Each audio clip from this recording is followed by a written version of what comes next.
जीवन के इस अद्भुत ताने बाने में एरोबिक जीवों का एक महत्वपूर्ण स्थान है। ये जीव ऑक्सीजन का उपयोग करके ऊर्जा उत्पन्न करते हैं और यही प्रक्रिया उन्हें जीवन के लिए आवश्यक ऊर्जा प्रदान करती है।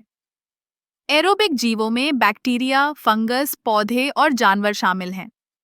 जब हम एरोबिक श्वसन की बात करते हैं, तो यह एक जटिल प्रक्रिया है। इसमें ग्लूकोज और ऑक्सीजन का उपयोग करके ऊर्जा, कार्बन डाइऑक्साइड और पानी का निर्माण होता है।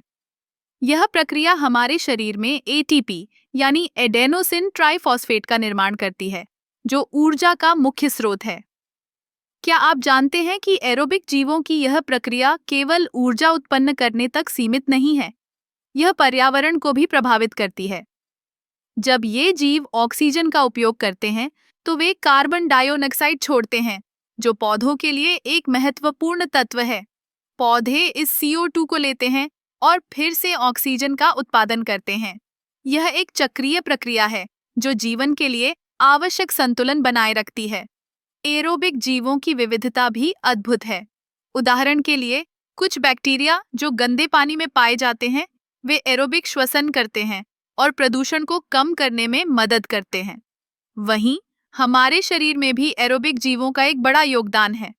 हमारी मांसपेशियों में एरोबिक जीवाणु होते हैं, जो हमें लंबे समय तक ऊर्जा प्रदान करते हैं, जैसे कि दौड़ने या तैरने के दौरान।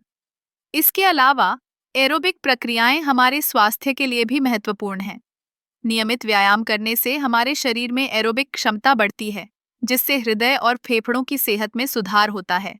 यह न केवल हमारी शारीरिक क्षमता को बढ़ाता है, बल्कि मानसिक स्वास्थ्य को भी बेहतर बनाता है। अब अगर हम एरोबिक जीवों की भूमिका पर ध्यान दें, तो हमें यह समझना होगा कि ये जीव केवल ऊर्जा उत्पन्न करने वाले नहीं हैं, बल्कि वे पारिस्थितिकी तंत्र के संतुलन में भी महत्वपूर्ण भूमिका निभाते हैं। जब हम एरोबिक जीवों के बारे में सोचते हैं, तो हमें उनकी जटिलता और उनके योगदान को समझना चाहिए। इसलिए अगली बार जब आप सांस लें, तो याद रखें कि आप केवल ऑक्सीजन नहीं ले रहे हैं, बल्कि आप एक जटिल और अद्भुत प्रक्रिया का हिस्सा हैं, जो जीवन को बनाए रखने में मदद करती है। एरोबिक जीवों की यह अद्भुत दुनिया हमें यह सिखाती है कि जीवन का हर पहलू एक दूसरे से जुड़ा हुआ है और हमें इसे समझने और सराहने की आवश्यकता है।